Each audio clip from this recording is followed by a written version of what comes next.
Good afternoon everyone! Ako si Roniel Mitra at ito ang Team Batong Bakal. So ano nga ba ang carbon footprint ng Team Batong Bakal? Ako, 10.8. Ako 9.8. Ako 10.6. Ako 12.8. Pero ano nga ba matututunan natin sa mga carbon footprint na ito? Natagpuan namin ng Team Batong Bakal na ang ginagamit namin mostly na carbon footprint ay home and travels. Nasa araw-araw natin pagkonsumo ng kung ano-anong bagay, hindi natin namamalayan na malaki na pala ang carbon footprint natin. Marami tayo ng kuryente sa bahay o nag-agas sa biyahe, may mga nangyayaring energy at matter transformation like chemical change sa pagpasunog ng fuel. Doon lumalabas ang carbon dioxide at iba pang greenhouse gases na nakakatract ng init. Kaya kung sa basura, pag nasunog o nabulok, naglalabas din ng methane. Lahat ng yan kahit simpleng daily routine, may ambag sa climate change.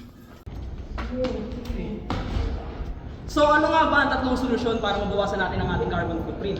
Una, patayin ang appliances kapag hindi ginagamit. Kung wala ka sa room, o yung ilaw, yung fan, o yung aircon, kahit charge na nakasaksak, kumakain pa rin ng kuryente. Tipid sa bill, tipid sa earth. Maglakad o magbike kung hindi naman ganun kalayo.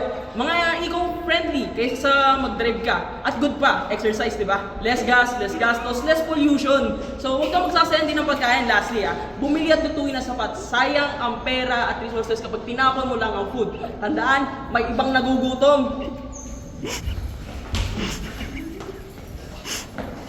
Thank you for watching. Oh!